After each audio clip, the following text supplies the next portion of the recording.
কি অবাক হওয়া বিষয়, তাই না? যার আছে সে মূল্য দেয় না, আর যার নেই সে দু চোখের জল ফেলেও তাদেরকে খুঁজে পায় না। আসলে একটি গল্প বলবো, শুনে কিছুটা হলেও মনে সান্ত্বনা আসবে। মনোযোগ দিয়ে পুরো কথাটা শুনবেন। ভালো লাগলে অবশ্যই লাইক, কমেন্ট, শেয়ার দিয়ে পাশে থাকবেন। গল্পটা হলো, দুই স্বামী স্ত্রী রাত্রে ঘুমাইতেছিল। হঠাৎ মাঝরাতে ৩টার দিকে মাঝখান থেকে তাদের ছোট বাবুটা চিৎকার করে কান্না করে উঠল। তখন স্বামী বলল, এই তুমি তোমার বাবুকে সামলাও, কান্না করতেছে, আমার কিন্তু ঘুম ভেঙে যাচ্ছে, তাড়াতাড়ি বাবুকে কান্না চুপ করাও।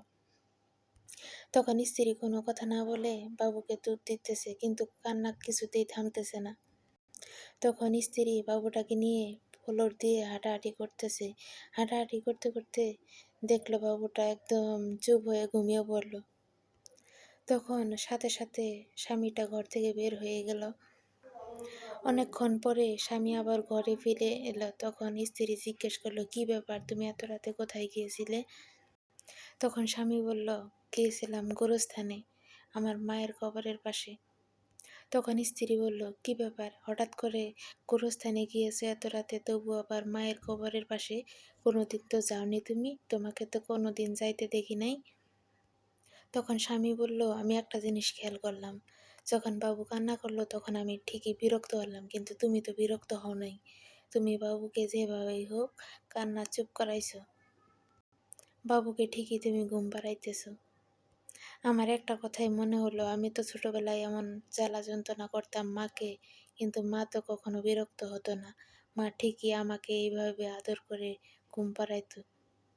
আসলে আমরা তো বুঝি না, ছোটবেলায় আমরা কতই না জ্বালা যন্ত্রণা করি মাকে, বাবাকে, কিন্তু বড় হলে সেই জ্বালা যন্ত্রণার কথা কেউ মনে রাখে না। এই গল্পটা থেকে এটুকুই শিক্ষা পাওয়া গেল যে বাবা মা বেঁচে থাকতে তাদেরকে অবশ্যই সম্মান করতে হবে, তাদেরকে আদর আপ্যায়ন খাতির যত্ন করতে হবে, তাদেরকে কখনো অবহেলা করা যাবে না।